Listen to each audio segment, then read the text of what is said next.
హల్లెలూయా. సమస్తమైన మహిమ ప్రభావములు ప్రభు అయిన యేసుక్రీస్తుకే కలుగును గాక. ఆమేన్. హెబ్రీ పత్రిక 11వ అధ్యాయము 13వ వచనం నుంచి 16వ వచనం వరకు కూడా మనం చదువుకుందాం. హెబ్రీ పత్రిక 11వ అధ్యాయము 13 నుంచి 16వ వచనం వరకు.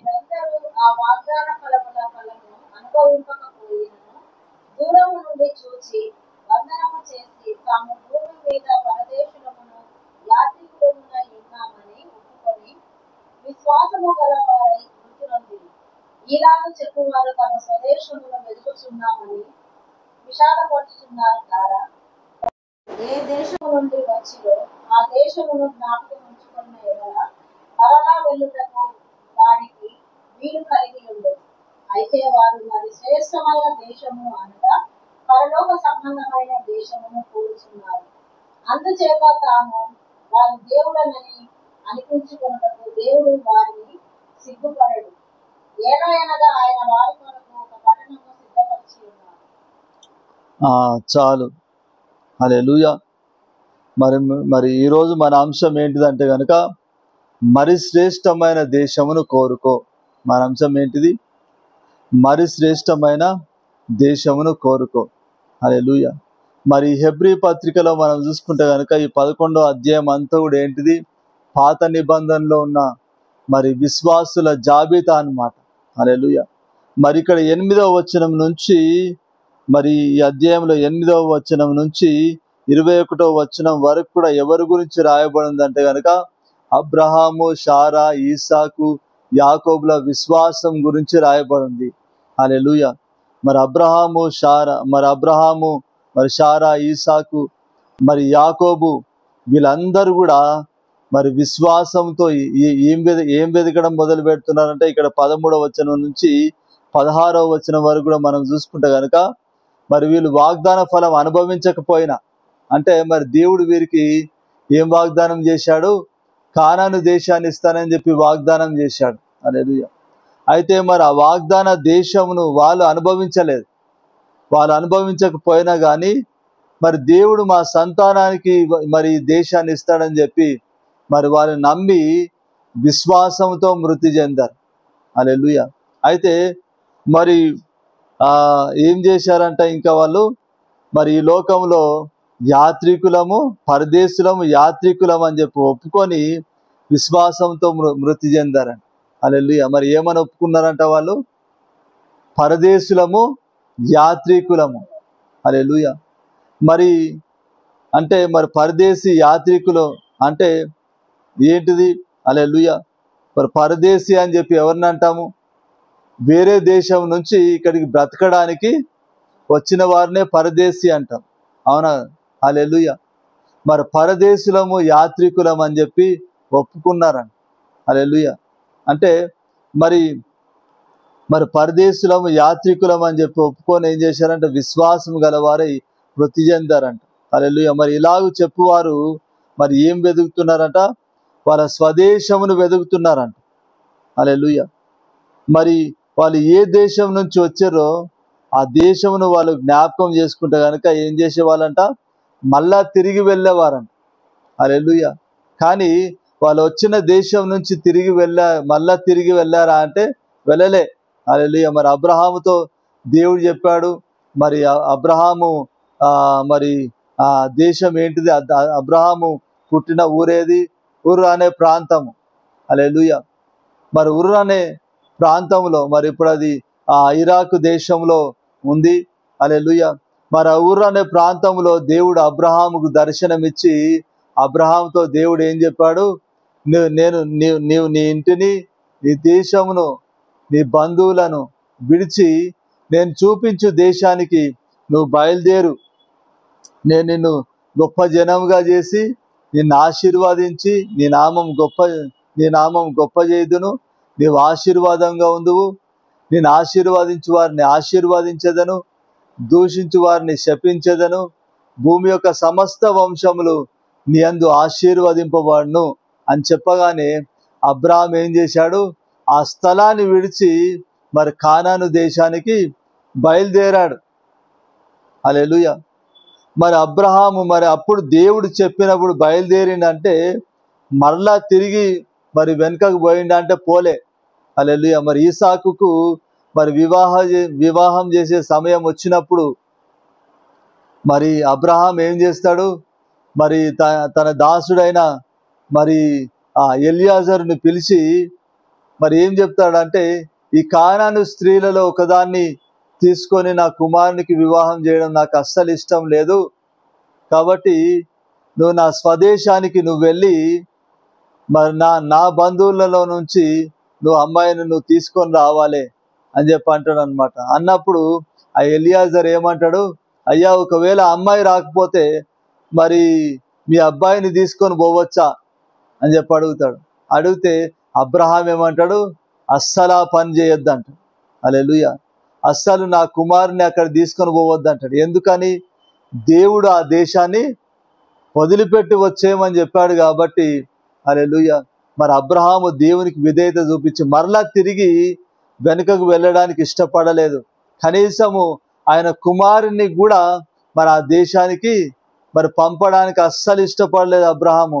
హల్లెలూయా. ఎందుకంటే మరి దేవుడు వద్దని చెప్పాడు కాబట్టి, దేవుడు ఆ దేశాన్ని మరి విడిచిపెట్టి రమ్మని చెప్పి దేవుడు చెప్పాడు కాబట్టి. హల్లెలూయా. అంటే మరి ఇక్కడ అబ్రహాము, ఇస్సాకు, యాకోబులు వాళ్ళు మరి స్వదేశాన్ని వెతుకుతున్నారు. అంటే ఏ దేశాన్ని వెతుకుతున్నారు? వాళ్ళు మరి శ్రేష్టమైన దేశాన్ని వెతుకుతున్నారంట. హల్లెలూయా. మరి శ్రేష్టమైన దేశము మరి ఏ సంబంధమైన దేశం? అది పరలోక సంబంధమైన దేశము. హల్లెలూయా. అంటే మరి నూతన యెరూషలేము అనే పరిశుద్ధ పట్టణము. హల్లెలూయా. ఇప్పుడు ఈ లోకంలో కూడా చాలా మంది మరి ఎక్కడ బ్రతకాలనో, మరి ఎక్కడికి వెళ్ళి బ్రతికితే బాగుంటుందో, ఎక్కడైతే మరి మరి ఎడ్యుకేషన్కి మంచి వాల్యూ ఉంటుందో, మరి ఎక్కడ పోయి జాబ్ చేస్తే మంచి జీతం వస్తుందో అని చెప్పి ఏం చేస్తూ ఉంటారు, ఏ దేశం శ్రేష్టమైనదో వెతుకుతూ ఉంటారు చాలా మంది లోకంలో. హల్లెలూయా. మరి చాలా మంది అమెరికాకు పోవడానికి ఇష్టపడతారు, లండన్కి పోవడానికి ఇష్టపడతారు, ఆస్ట్రేలియాకి పోవడానికి ఇష్టపడతారు, ఇజ్రాయెల్కి పోవడానికి ఇష్టపడతారు. హల్లెలూయా. ఎందుకని? మరి అక్కడ పోతే మేము మంచిగా బ్రతకగలుగుతాము అని చెప్పి వారు నమ్ముతున్నారు కాబట్టి. హల్లెలూయా. మరి ఈ లోకంలో ఇవన్నీ కూడా మంచి శ్రేష్టమైన దేశాలే. హల్లెలూయా. మంచి గొప్ప దేశాలే ఈ లోకంలో. హల్లెలూయా. అయితే మరి వాటికంటే మరి శ్రేష్టమైన దేశం ఏంటిది? నూతన యెరూషలేము అనే పరిశుద్ధ పట్టణము. హల్లెలూయా.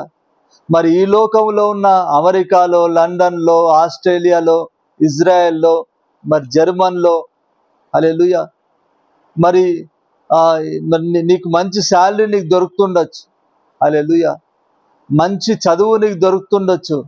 కానీ శాశ్వతమైన ఆనందం అనేది దొరుకుతుందంటారా? లేదు. హల్లెలూయా. ఈ లోకంలో నువ్వు ఎక్కడ పోయినా ఈ భూమి మరి అంతం మరి ఈ కొన నుంచి ఆ కొన వరకు ఎక్కడ పోయినా కానీ శాశ్వతమైన ఆనందం ఉందా అంటే లేదు. హల్లెలూయా. మరణం లేని జీవితం ఉందా అంటే లేదు. హల్లెలూయా. నువ్వు ఏ దేశానికి పోయినా కానీ నీకేం తప్పదు, నీకు మరణం అనేది తప్పదు. నువ్వు ఏ దేశానికి పోయినా కానీ నీకు కష్టాలు అనేవి తప్పవు, నీకు బాధలు అనేవి తప్పవు. హల్లెలూయా. ప్రైజ్. అయితే మరి ఈ లోకంలో ఉన్న దేశాల కంటే కూడా మరి శ్రేష్టమైన దేశం ఏంటిది? నూతన యెరూషలేము అనే పరిశుద్ధ పట్టణము. హల్లెలూయా. మరి నూతన యెరూషలేము అనే పరిశుద్ధ పట్టణం మరి శ్రేష్టమైనది ఎందుకు? మరి ఆ పరిశుద్ధ పట్టణము ఎట్లా కట్టబడుతుంది? అమూల్యమైన రాళ్లతో కట్టబడుతుంది. హల్లెలూయా. ఇక్కడ ప్రకటన గ్రంథంలో మనం చూసుకుంటే కనుక, ప్రకటన గ్రంథము 21వ అధ్యాయము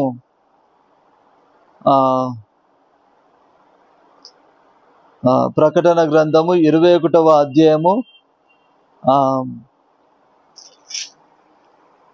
19వ వచనం,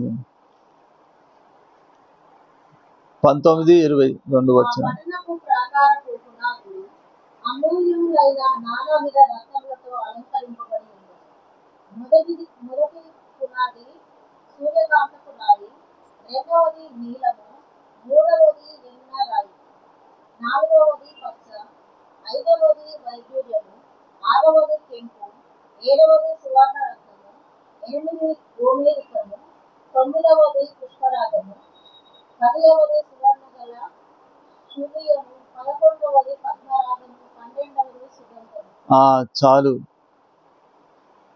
హల్లెలూయా. ఇంకా 21 కూడా. దాని 12 గుమ్మములు, 12 ముత్యములు, ఒక్కొక్క గుమ్మము ఒక్కొక్క ముత్యముతో కట్టబడి ఉన్నది. పట్టణపు రాజవీధి శుద్ధ సువర్ణమై స్వచ్ఛమైన స్ఫటికమును పోలి ఉన్నది. చాలు. హల్లెలూయా. మరి ఎలాంటి రాళ్ళతో కట్టబడుతుంది? చాలా విలువైన రాళ్ళతో. మరి ఈ రాళ్ళు మరి ఈ భూమి మీద తయారయ్యేటివి కాదు. హల్లెలూయా. ఇప్పుడు భూమి మీద కూడా మరి చిప్పలో మరి ఇప్పుడు ఆ భూమిలో నుంచి బంగారం వస్తుంది మనకి, అవునా? హల్లెలూయా. మరి చిప్పలో నుంచి మరి మరి ఈ అమూల్యమైన రాళ్ళు ఈ లోకములో వస్తాయి. అయితే మరి ఈ లోకములో తయారవుతున్న రాళ్ళతో కాదు. హల్లెలూయా. ఇంకా చాలా విలువైనవి, మరి చాలా విలువైనవి అని చెప్పి, మరి ఎట్లా చాలా విలువైనవి అంటే కనుక మరి ఇక్కడ 21వ వచనంలో మరి కింద చూసుకుంటే శుద్ధ సువర్ణమయమై స్వచ్ఛమైన స్ఫటికమును పోలి ఉన్నది. హల్లెలూయా. ఇప్పుడు సువర్ణమయం అంటే, సువర్ణం అంటే ఏంటిది? బంగారము. హల్లెలూయా. స్ఫటికం అంటే అద్దం అంటే మరి అక్కడ బంగారం. ఇప్పుడు ఇక్కడ బంగారము మరి అద్దంలాగా మెరుస్తుందా ఈ లోకంలో మనకి? హల్లెలూయా. అద్దంలాగా కనబడుతుందా బంగారము? కనబడదు, అవునా? హల్లెలూయా. ఏదో కొద్దిగా మెరుస్తుండొచ్చు, కానీ అద్దంలాగా అయితే మరి ఈ లోక బంగారం ఉండదు. హల్లెలూయా. అంటే మరి ఇది మరి అద్దంలాగా మెరుస్తుంది అంటే గనుక మరి దేవుడు మరి మరి తాను తయారు చేసిన బంగారం. హల్లెలూయా. మరి ఈ లోకంలో మరి పుట్టే మరి వైడ్యూర్యాలు కాదు ఇవి. హల్లెలూయా. ఈ లోకంలో మరి ఈ భూమిలో నుంచి వచ్చే మరి రత్నాలు కాదు. హల్లెలూయా. దేవుడు సపరేట్గా, హల్లెలూయా, దేవుడు మరి తయారు చేసి మరి ఆ రత్నాలతోటి మరి ఆ ముత్యాలతోటి దేవుడు ఏం చేశాడు? మరి నూతన యెరూషలేము అనే పరిశుద్ధ పట్టణమును మరి దేవుడు కట్టబోతున్నాడు. హల్లెలూయా. మరి ఆ నూతన యెరూషలేము అనే పరిశుద్ధ పట్టణంలో పరిస్థితి ఏ విధంగా ఉంటుంది? మరణం అనేది ఉండదు, దుఃఖం ఉండదు, బాధ ఉండదు, వేదన ఉండదు. ఎప్పుడు కూడా ఏముంటుంది? హల్లెలూయా. సంపూర్ణ సంతోషం. హల్లెలూయా. మరి ఈ లోకములోనేమో మనకు సమయం అనేది ఉంది, సమయం ఉంది, కష్టం సుఖం రెండు ఉన్నాయి. కానీ ఎక్కువగా మరి ఏది అనుభవిస్తూ ఉంటారు? అందరూ కష్టాలే, అవునా? హల్లెలూయా. కానీ మరి పరలోక రాజ్యంలో నూతన యెరూషలేము అనే పరిశుద్ధ పట్టణంలో ఎప్పుడు కూడా ఏముంది? సంతోషం. అది కూడా ఎంతకాలం? యుగ యుగాలు. దానికి ఎండింగ్ అనేది లేదు. ఈ లోకంలో సంతోషం ఉన్నా కానీ దానికి ఒక ఎండింగ్ అనేది ఉంది. హల్లెలూయా. మరి ఈ లోకంలో కష్టమైన సంతోషమైన కొద్ది కాలమే ఉంటుంది, అవునా? హల్లెలూయా. నువ్వు అంతా బాగుంది అని చెప్పి అనుకునే టైంకి ఏమవుతుంది? మళ్ళీ ఏదో ఒక కష్టం ఎదురవుతుంది. మరి నా జీవితం అంతా ఇంతేనా అనుకునే టైంకి ఏమైపోతుంది? మళ్ళీ ఏదో అద్భుతం జరిగి మళ్ళీ సంతోషం. ఏది కూడా ఈ లోకంలో ఏదైనా శాశ్వతమైనది ఏదన్నా ఉందా అంటే ఏది కూడా లేదు. హల్లెలూయా. మరి ఈ లోకంలో ఆనందం శాశ్వతమైంది కాదు, జీవితం శాశ్వతమైంది కాదు, దుఃఖము శాశ్వతమైంది కాదు. ఏది కూడా ఈ లోకంలో ఏం కాదు? శాశ్వతమైంది ఏది కూడా కాదు. హల్లెలూయా. మరి నూతన యెరూషలేము అనే పరిశుద్ధ పట్టణంలో మరి అంతా కూడా శాశ్వతమైంది. శాశ్వతమైన జీవము, శాశ్వతమైన సుఖము, శాశ్వతమైన సంతోషము. హల్లెలూయా. మరి శాశ్వతమైన ఆనందము మరి మనకు నూతన యెరూషలేము అనే పరిశుద్ధ పట్టణంలో ఉంది. హల్లెలూయా. కాబట్టి నూతన యెరూషలేము అనే పరిశుద్ధ పట్టణం ఎలాంటిది? మరి శ్రేష్టమైంది. హల్లెలూయా. మరి నూతన యెరూషలేము అనే పరిశుద్ధ పట్టణంలో దేవాలయం ఉండదంట. ఈ లోకంలో మనము దేవుణ్ణి ఆరాధించడానికి సపరేట్గా స్థలాలు పెట్టుకుంటున్నాం. హల్లెలూయా. అయితే మరి నూతన యెరూషలేము అనే పరిశుద్ధ పట్టణంలో మరి దేవుని నివాసం ఎవరితో ఉంటుందంట? మనుషులతో ఉంటుందంట. హల్లెలూయా. ఇక్కడ మరి 21వ అధ్యాయంలో 3వ వచనంలో అప్పుడు ఇదిగో దేవుని నివాసము మనుషులతో కూడా ఉన్నది, ఆయన వారితో కాపురం ఉండను, వారు ఆయన ప్రజలై ఉండరు. దేవుడు తానే వారి దేవుడై ఉండి వారికి తోడై ఉండను. చాలు. హల్లెలూయా. ఇక దేవుని నివాసం ఎవరితో ఉంటుందంట? మనుషులతో ఉంటుందంట. హల్లెలూయా. ఇప్పుడు కూడా ఉన్నాడు, దేవుడు లేడని కాదు. హల్లెలూయా. అయితే ఇప్పుడు ఆత్మరూపిగా ఉన్నాడు. కానీ మరి నూతన యెరూషలేము అనే పరిశుద్ధ పట్టణంలో దేవుడు శరీరధారిగా ఉంటాడు. అంటే మరి మనం దేవుణ్ణి ఏం చేయగలుగుతాం? మనం చూస్తాం దేవుణ్ణి. హల్లెలూయా. మరి దేవుడు మరి మనతో కూడా జీవిస్తాడంట. హల్లెలూయా. ఈ లోకంలో మరి దేవుడు ఉన్నా కానీ ఆత్మీయంగా ఉన్నాడు. హల్లెలూయా. అయితే నూతన యెరూషలేము అనే పరిశుద్ధ పట్టణంలో మరి దేవుని నివాసము ఎవరితో ఉంటుందంట? మనతోనే ఉంటుందంట, మనుషులతోనే ఉంటుందంట. హల్లెలూయా. కాబట్టి మరి నూతన యెరూషలేము అనే పరిశుద్ధ పట్టణంలో దేవాలయం అవసరం లేదు. హల్లెలూయా. మరి దేవుడే దానికి దేవాలయం అంట. ఇదే ప్రకటన గ్రంథంలో ఇదే 21వ అధ్యాయంలో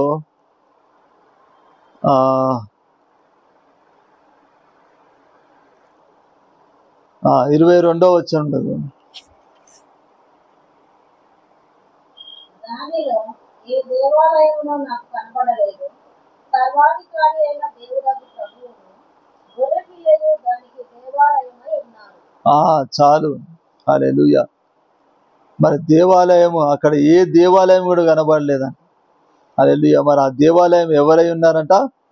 సర్వాధికారి అయిన దేవుడగు ప్రభు గొర్రెపిల్లయు దానికి దేవాలయమై ఉన్నారు.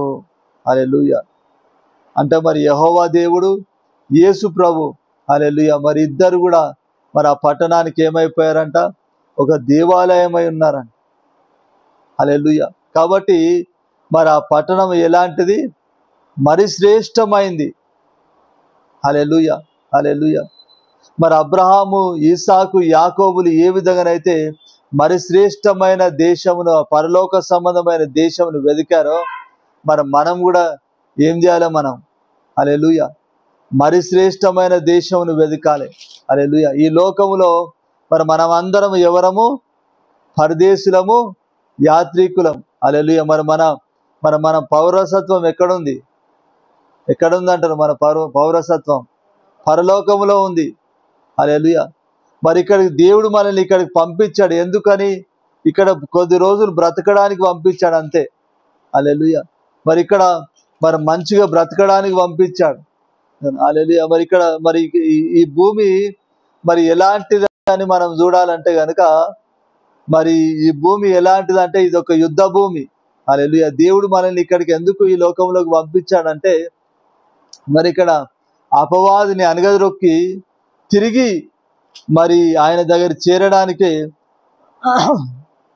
మరి దేవుడు ఏం చేశాడు? ఈ లోకంలోనికి మనల్ని పంపించాడు. హల్లెలూయా. అయితే మరి మనము ఇక్కడ అపవాదిని అనగదొక్కుతున్నామా? ఇక్కడ మరి మనము మరి మరి అపవాదిని అనగదొక్కి మరి దేవునికి దగ్గర అవుతున్నామా అంటే మరి చాలా మట్టుకు లేదు. హల్లెలూయా. మరి దేవుడు అందరినీ అపవాదిని అనగదొక్కడానికి ఈ లోకంలోకి అందరినీ పంపించాడు. కానీ అందరూ ఏం చేస్తున్నారు? హల్లెలూయా. మరి ఈ లోకంలో కలిసిపోతున్నారు, అంతే. అవునా? హల్లెలూయా. మరి అపవాదిని అనగదొక్కి మరి దేవునికి ఇష్టలుగా జీవించి తిరిగి ఆయన దగ్గర చేరడం కోసమే హల్లెలూయా మరి దేవుడు ఏం చేశాడు? మనల్ని ఇక్కడికి దేవుడు మనల్ని పంపించాడు. హల్లెలూయా. కాబట్టి సొలొమోను ఏమంటాడు? మరి ఆత్మ దాన్ని దయచేసిన దేవుని దగ్గరికి పోవునంటాడు. హల్లెలూయా. అంటే ఇప్పుడు మరలా మనం తిరిగి ఎక్కడ పోవాలి? దేవుని దగ్గర. మనం వచ్చింది ఎక్కడి నుంచి? దేవుని దగ్గర నుంచి వచ్చినాము. మరి తిరిగి మనం ఎక్కడ పోవాలి? తిరిగి దేవుని దగ్గరికి పోవాలి. హల్లెలూయా. మరి తిరిగి దేవుని దగ్గరికి పోవాలంటే ఈ లోకంలో మనం ఏం చేయాలి? మరి దేవుని దగ్గరికి పోవడానికి మనం వెతకాలి. హల్లెలూయా. నూతన యెరూషలేము అనే పరిశుద్ధ పట్టణమును మరి పట్టణంలో పట్టణంలో ప్రవేశించడానికి, మరి శ్రేష్టమైన దేశంలో ప్రవేశించడానికి మనం ఏం చేయాలి? మనము ఇక్కడ ప్రయాసపడాలి. హల్లెలూయా. మనం ఈ లోకంలో మరి నూతన యెరూషలేము పరిశుద్ధ పట్టణంలో ప్రవేశించడానికి ఈ లోకంలో ప్రయాస పడ్డప్పుడే మనం ఎక్కడికి పోతాము? నూతన యెరూషలేము అనే పరిశుద్ధ పట్టణంలో మనం ప్రవేశిస్తాము. హల్లెలూయా. లేకపోతే మరి ఇష్టానుసారంగా జీవిస్తే కనుక ఎక్కడ పోతాము? అగ్నిగుండం. హల్లెలూయా.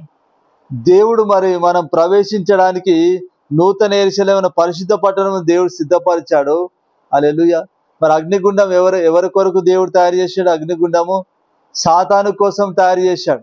హల్లెలూయా.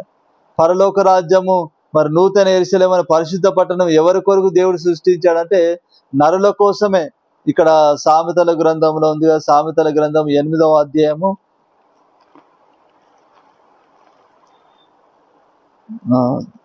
సామెతల గ్రంథము 8వ అధ్యాయంలో మనం చూసుకుంటే కనుక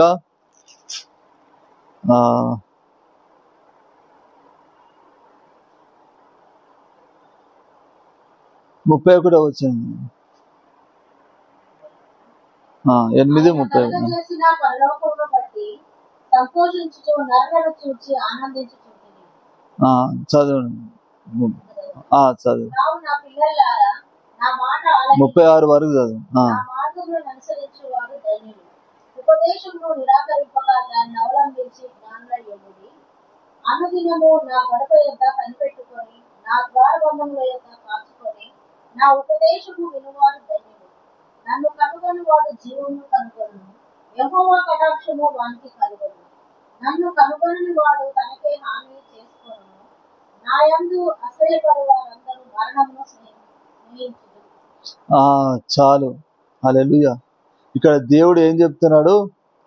మరి ఆయన కలుగజేసిన మరి పరలోకమును బట్టి ఏం చేస్తున్నాడు అంటే ఇక్కడ సంతోషించుచున్నాడు. సంతోషించుచు నరులను చూచి ఆనందించుచుంటిని అంటున్నాడు. హల్లెలూయా. కాబట్టి మరి ఆ పరలోకములో నరులు ప్రవేశించాలంటే ఏం చేయాలంట? ఇక్కడ నా మాట ఆలకించుడి, నా మార్గములను అనుసరించు వారు ధన్యులు అంటున్నాడు. హల్లెలూయా. ఉపదేశమును నిరాకరింపక, అంటే ఉపదేశం అంటే ఏంటిది? వాక్యము. హల్లెలూయా. వాక్యమును ఏం చేయొద్దంట? నిరాకరించొద్దంట. హల్లెలూయా. మరి చాలా మంది ఏం చేస్తూ ఉంటారు? వాక్యాన్ని నిరాకరిస్తూ ఉంటారు. హల్లెలూయా. దేవుడు వాక్యం ద్వారా మాట్లాడుతూ ఉంటాడు దేవుడు. అయితే మరి చాలా మంది ఏమంటారు? ఇవన్నీ పాటిస్తే ఎవడు బ్రతుకుతాడు? ఇవన్నీ పాటించడం ఎవరికి సాధ్యము అని చెప్పి ఏం చేస్తారు? వింటారు, వినరని కానీ లైట్ తీసుకుంటారు. అవన్నీ మన వల్ల కాదు. ఎవడు వాటిని పాటించినోడు ఎవరున్నారు? పాస్టరే సరిగా పాటిస్తలేడు, పాస్టర్ అమ్మనే సరిగా పాటిస్తలేదు. ఇంకా మనం ఎంత అని చెప్పి ఏం చేస్తూ ఉంటారు? చాలా మంది మరి దేవుని యొక్క వాక్యాన్ని ఏం చేస్తారు? నిర్లక్ష్య పెడతా ఉంటారు. హల్లెలూయా. అయితే దేవుడు ఏం చెప్తున్నాడు? ఆ పరలోక రాజ్యంలో ప్రవేశించాలంటే ఏం చేయాలంట? మరి దేవుని యొక్క వాక్యమును నిరాకరించొద్దంట. నిరాకరింపక ఏం చేయాలంటే దాన్ని అవలంబించి జ్ఞానులయ్యుండుడి. హల్లెలూయా. మరి నిరాకరించకుండా, నిర్లక్ష్య పెట్టకుండా మరి దాన్ని తీసుకొని ఏం చేయాలంట? జ్ఞానులయ్యుండు అంటున్నాడు. ఇంకేమంటారు? అనుదినము, ప్రతి దినము. హల్లెలూయా. ఎప్పుడో ఒకసారి కాదు, వారానికి ఒకసారి కాదంట. ఎప్పుడంట? అనుదినము ఎక్కడ ఉండాలంట? నా గడప యొద్ద కనిపెట్టుకొని. హల్లెలూయా. మరి అనుదినము ఏం చేయాలంట? మరి దేవుని గడప దగ్గర హల్లెలూయా కనిపెట్టుకొని ఏం చేయాలంట? నా ద్వారబంధముల యొద్ద కాచుకొని నా ఉపదేశం వినువారు ధన్యులు. అంటే దేవుడు ఎప్పుడు కూడా ఏం చెప్తాడా మరి అది పాటిద్దామని చెప్పి మనం సిద్ధంగా ఉండాలన్నమాట ప్రతి దినము కూడా. హల్లెలూయా. మరి అప్పుడు మనం ఏంటిదంట? ధన్యులమంట. హల్లెలూయా. ఇంకా ఏమంటుంది ఇక్కడ 35వ వచనం? నన్ను కనుగొని వాడు జీవమును కనుగొనును, యెహోవా కటాక్షం వానికి కలుగును. నన్ను కనుగొని వాడు తనకే హాని చేసుకొనును, నా యందు అసహ్యపడు వారు మరణమును స్నేహించుదురు అంటున్నాడు. హల్లెలూయా. మరి దేవుని కనుగొనేవాడు ఏం చేస్తాడంటే జీవాన్ని కనుగొంటాడు. అంటే దేవుని కనుక్కోవడం అంటే ఏంటిది? దేవుని పూర్తిగా తెలుసుకోవడం. హల్లెలూయా. మరి దేవుడు ఎలాంటి స్వభావం కలిగిన వాడు, దేవునికి ఏది ఇష్టమైంది, ఏది చేస్తే దేవుడు ఆశీర్వదిస్తాడు, ఇవన్నీ కూడా తెలుసుకోవడమే దేవుని కనుక్కోవడం. హల్లెలూయా. మరి ఈ లోకంలో మనం దేవుని సంపూర్తిగా తెలుసుకోవాలి మనం. హల్లెలూయా. ఇప్పుడు మరి శ్రేష్టమైన మరి దేశాన్ని అబ్రహాము, ఇసాకు, యాకోబులు వెతుకుతున్నారు అంటే మరి దానికి అర్థం ఏంటిది? వెతకడం అంటే ఏంటిది? మరి ఆ దేశంలో ప్రవేశించడానికి మరి ఎలా జీవించాలనో మరి అలా ఈ లోకంలో వాళ్ళు జీవించారు. హల్లెలూయా. ఇప్పుడు అబ్రహాము, ఇసాకు, యాకోబులు ముగ్గురు కూడా మరి పొరపాట్లు చేశారు, కాదని కాదు. మొదట్లో మరి అబ్రహాము కూడా మరి దేవుడు మరి నేను చూపించే దేశానికి బయలుదేరు అని చెప్పినప్పుడు బయలుదేరాడు, కానీ అది సంపూర్ణమైన విధేయతన అంటే కాదు. హల్లెలూయా. మరి దేవుడు ఏం చెప్పాడు? నీ దేశమును, నీ తండ్రి ఇంటిని, నీ బంధువులను అందరినీ విడిచి బయలుదేరమన్నాడు. హల్లెలూయా. అయితే అబ్రహాం ఏం చేశాడు? తన తండ్రిని తీసుకున్నాడు, తన అన్న కొడుకైన మరి లోతును కూడా తీసుకొని వచ్చాడు. హల్లెలూయా. మంచివాడే అబ్రహాము. ఎందుకు వాళ్ళని కూడా ఎందుకు తీసుకొని వచ్చాడంటే, అయ్యో మరి నేను వెళ్ళిపోతే మరి నా తండ్రిని ఎవరు చూస్తారు? మరి అన్న కొడుకు, మరి అన్న ముందే చనిపోయాడు. హల్లెలూయా. మరి అన్న కొడుకుని ఎవరు చూస్తారు? ఏమైపోతారో అని చెప్పి ఆలోచించి ఏం చేశాడు? మరి వాళ్ళని కూడా తీసుకొని వచ్చాడు. హల్లెలూయా. అంటే సంపూర్ణమైన విధేయతను చూపించలేదు. హల్లెలూయా. కొద్దిగానే విధేయతను చూపించాడు. దేవుడు మరి దేశాన్ని వదిలిపెట్టి రమ్మంటే దేవుడు మరి అబ్రహాము దేశాన్ని వదిలిపెట్టి వచ్చాడు. హల్లెలూయా. కానీ సంపూర్ణమైన విధేయత చూపించాడా అంటే లేదు. హల్లెలూయా. మరి ఆ తర్వాత కూడా దేవుడు మరి నువ్వు ఆకాశ నక్షత్రాలను చూడు, ఇస్కరేణువులను చూడు, మరి నువ్వు వాటిని లెక్కింపగలిగిన ఎడల నీ సంతానాన్ని కూడా నువ్వు లెక్కించవచ్చు అని చెప్పినప్పుడు అది నమ్మిండు. తర్వాత మళ్ళా శారం ఉండి ఏం చెప్తుంది? ఇక నా వల్ల కాదు, నేను ముసల్దాన్ని అయిపోయినా, స్త్రీ ధర్మం నిలిచిపోయింది కాబట్టి ఇప్పుడు నేను ఇప్పుడు సంతానాన్ని నేను కనలేను కాబట్టి మరి దాసి అయిన హాగర్ను తీసుకొని ఆమెతోటి నువ్వు మరి సంతానాన్ని, ఆమెతోటి నువ్వు కుమారునిగా అంటే మరి ఆమెకు పుట్టినవాడు మరి నా కుమారుడు అవుతాడని చెప్పి ఏం చేసింది? మరి అబ్రహాముకు మరి తన దాసి అయిన హాగరుని ఇచ్చింది. మరి అబ్రహాము కూడా మరి శారా చెప్పింది కరెక్టే కదా అని చెప్పి ఏం చేశాడు? మరి హాగర్ను మరి తెచ్చుకొని ఏమైపోయింది? అప్పటి వరకు ఇద్దరు చాలా సమాధానంగా ఉండేవాళ్ళు, చాలా ప్రేమగా ఉండేవాళ్ళు. అప్పటి వరకు మరి వారికి సంతానం లేకపోయినా కానీ మరి ఒక సమాధానం, నెమ్మది అనేది ఉంది. ఎప్పుడైతే హాగర్ను అబ్రహాం చేసుకుంటే ఏమైపోయింది? ఇంట్లో గొడవ మొదలైపోయింది. ఒక వేదన అనేది మొదలైపోయింది. అంటే మరి ఒక పొరపాటు చేసి వాళ్ళు ఏం చేశారు? ఒక వేదనను కొని తెచ్చుకున్నారు వాళ్ళు. హల్లెలూయా. మరి అబ్రహాం కూడా మరి మొదట మరి పొరపాటు చేశాడు. హల్లెలూయా. తర్వాత మరి మొదట అబ్రహాం విశ్వాసం సంపూర్ణమైనది కాదు.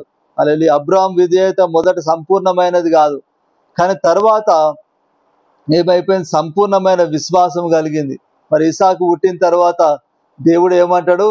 నీకొక్కడైన కుమారుణ్ణి మరి తీసుకొచ్చి నాకు బలి అర్పించు అని చెప్పి అంటాడు. అనగానే అబ్రహాం ఏం చేస్తాడు? మరమాట కూడా చెప్పలేదు. ఇప్పుడు అబ్రహాం అనొచ్చు, ఇప్పుడు హాగరుకు పుట్టిన కుమారుణ్ణి ఏమో దేవుడు ఏం చేయమన్నాడు? అడవిలో వదిలేయమన్నాడు. హల్లెలూయా. ఇప్పుడు మరి శారమ్మ గర్భాన్ని తెరిచి ముసల్తనంలో ఇసాకుని ఇచ్చాడు దేవుడు. హల్లెలూయా. ఇప్పుడు ఆ ఇసాకును కూడా ఏమంటున్నాడు దేవుడు? బలి అంటున్నాడు. ఇప్పుడు అబ్రహాం అనొచ్చు, ఒకరినేమో అరణ్యంలో వదిలిపెట్టమన్నావు, ఇంకొకరినేమో బలి అర్పించు, నువ్వు ఇవ్వడం ఎందుకు, మళ్ళీ తీసుకోవడం ఎందుకు అని చెప్పి అనొచ్చు. అబ్రహాము తిరుగుబాటు చేయొచ్చు, కానీ ఏం చేసిండు? ఒక్క మాట కూడా మరి ఎదురు జవాబు ఇవ్వకుండా రెడీ అయిపోయాడు అబ్రహాము. హల్లెలూయా. మరి ఇసాకును బలి అర్పించడానికి మరి అబ్రహాం రెడీ అయిపోయాడు. హల్లెలూయా. అంతా కూడా దేవుడే చూసుకుంటాడన్న విశ్వాసంతో మరి ఏం చేశాడు అబ్రహాము? మరి ఇసాకును మరి బలించడానికి కూడా సిద్ధపడ్డాడు. హల్లెలూయా. మరి అబ్రహాము మరి ఇసాకును బలి ఇవ్వడానికి కత్తి లేపాడు. కత్తి లేపినప్పుడు అప్పుడు దేవదూత వచ్చి అబ్రహాము నువ్వు ఆపు, హల్లెలూయా అన్నాడు. ఎందుకంటే మరి అబ్రహాముకు అదేంటిదంటే అబ్రహాముకు అది పరీక్ష. ఎంత విధేయత కలిగిన వాడు, ఎంత విశ్వాసం కలిగిన వాడు అని మరి చూద్దామని చెప్పి దేవుడు అదొక పరీక్ష పెట్టాడు. హల్లెలూయా. అంటే మరి అబ్రహాము మొదట్లో సంపూర్ణమైన విశ్వాసం లేదు, మొదట్లో సంపూర్ణమైన విధేయత లేదు. కానీ తర్వాత ఏమైపోయింది? సంపూర్ణమైన విశ్వాసంలోకి వచ్చాడు, సంపూర్ణమైన విధేయతలోకి వచ్చాడు. హల్లెలూయా. మరి అలాగే మరి యాకోబు కూడా మరి తన సగం జీవితము మరి ఆశీర్వాదం కోసం మనుషులతో పోరాడాడు. అన్నను మోసం చేశాడు, తండ్రిని మోసం చేశాడు. అవునా? హల్లెలూయా. అయితే మరి తర్వాత ఏమైపోయింది? మార్పు చెందిండు. హల్లెలూయా. మరి మనుషుల వల్ల కాదు, మరి దేవుని వల్లనే నేను ఆశీర్వదింపబడతా అని చెప్పి ఏమైపోయాడు? దేవుని కాలు పట్టుకొని, దేవా నువ్వు నన్ను ఆశీర్వదిస్తేనే కానీ నేను విడిచిపెట్టాను అంటాడు. హల్లెలూయా. మరి దేవుడు తొడగూటి మీద గట్టిగా గుద్దినా కూడా దేవుని విడిచిపెట్టలేదు. నువ్వు నన్ను ఆశీర్వదిస్తేనే కానీ మరి నేను పోనీ అని అంటాడు. హల్లెలూయా. అప్పుడు మరి దేవుడు ఆశీర్వదించి వెళ్ళిపోయాడు. హల్లెలూయా. అక్కడి నుంచి ఇంకా మరి యాకోబు ఎట్లా మారిపోయాడంటే కనుక మరి సంపూర్తిగా మరి ఆత్మీయంగా ఎదిగిపోయాడు యాకోబు. హల్లెలూయా. అప్పటి వరకు మోసం చేసిండు, అక్కడి నుంచి దేవునికి విధేయత చూపించాడు, దేవునితో సహవాసం చేయడం మొదలు పెట్టాడు. హల్లెలూయా. మరి ఏ స్టేజ్లోకి వెళ్ళిపోయాడంటే కనుక మరి ఆయన చనిపోయే ముందు మరి యాకోబుకు కళ్ళు మందగిల్లిపోయాయి. అయితే మరి యోసేపు తన ఇద్దరు కుమారులను మరి యాకోబు ఆశీర్వదించాలని చెప్పి యాకోబు దగ్గర తీసుకొని వచ్చి పెద్ద కొడుకునేమో కుడి చేయి దగ్గర పెడతాడు, చిన్న కొడుకునేమో ఎడమ చేయి దగ్గర పెడతాడు. పెడితే మరి యాకోబు ఏం చేస్తాడు? కుడి చేయి దగ్గర ఉన్న మీద చేయి పెట్టాడు. హల్లెలూయా. ఎడమ చేయి దగ్గర ఉన్న చిన్నవాని మీద కుడి చేయి వేస్తాడు. హల్లెలూయా. అయితే మరి యోసేపు ఏమంటాడు? తండ్రి అట్లా కాదు, నీ కుడి చేయి దగ్గర ఉంది పెద్ద కొడుకు, నీ ఎడమ చేయి దగ్గర ఉంది చిన్న కొడుకు. నీ కుడి చెయ్యి పెద్ద కొడుకు మీద పడాలి, నీ చెయ్యి మరి ఎడమ చెయ్యి చిన్న కొడుకు మీద పడాలి అంటే యాకోబు ఏమంటాడు? అస్సలు ఒప్పుకోడు యాకోబు. మరి యోసేపు అనుకుంటున్న తండ్రికి మరి కళ్ళు మందగిలినాయి కాబట్టి కనబడక మరి కుడి చేతిని మరి చిన్న కొడుకు మీద వేస్తున్నాడు, ఎడమ చేయి దగ్గర ఉన్న చిన్న కొడుకు మీద వేస్తున్నాడని చెప్పి అనుకుంటాడు యోసేపు. కానీ మరి యాకోబు ఏమంటాడు? నాకు తెలుసు అంతా కూడా, కుడి చేయి దగ్గర ఎవరున్నారో ఎడమ చేయి దగ్గర ఎవరున్నారో నాకు తెలుసు. కానీ మరి దేవుడిని పెద్ద కుమారుని కూడా మరి ఆశీర్వదిస్తాడు. కానీ పెద్ద కుమారుని కంటే మరి చిన్న కుమారుని దేవుడు ఎక్కువగా మరి ఆశీర్వదిస్తాడు, గొప్ప జనంగా చేస్తాడని చెప్పి మరి చిన్న కుమారుని మీదనే మరి యాకోబు చేయేస్తాడు. హల్లెలూయా. అంటే మరి ఆయన కళ్ళు మందగిలినా కానీ ఆత్మీయ నేత్రాలు ఏమైపోయినాయి? చాలా తేజ్గా ఉన్నాయి అన్నమాట. హల్లెలూయా. ఎట్లా చూస్తున్నాడు? ఆత్మీయ నేత్రాలతో చూస్తున్నాడు తన ఎదుట ఎవరున్నారు అనేది. హల్లెలూయా. మరి అదే ఈసాకు, మరి ఈసాకు మోసపోయాడు, ఈసాకును యాకోబు మోసం చేయగలిగాడు. హల్లెలూయా. కానీ యాకోబు మోసపోయాడా అంటే యాకోబు మోసపోలే. హల్లెలూయా. మరి అంటే అంతగా ఆత్మీయంగా మరి ఎదగడం మొదలు పెట్టాడు యాకోబు, అంత ఆత్మీయంగా ఎదిగాడు. హల్లెలూయా. అంటే మరి ఈ ముగ్గురు కూడా మరి మొదట్లో పొరపాట్లు చేసినా కానీ తర్వాత ఏమైపోయారు? మారు మనసు పొందిరు. హల్లెలూయా. మారు మనసు పొంది మరి నూతన యెరూషలేము అనే పరిశుద్ధ పట్టణం కొరకు ఎదురు చూడడం మొదలు పెట్టారు. ఇంకొక వచనం నేను చూపించి ముగిస్తాను. ఆదికాండము 49వ అధ్యాయము 18వ వచనం.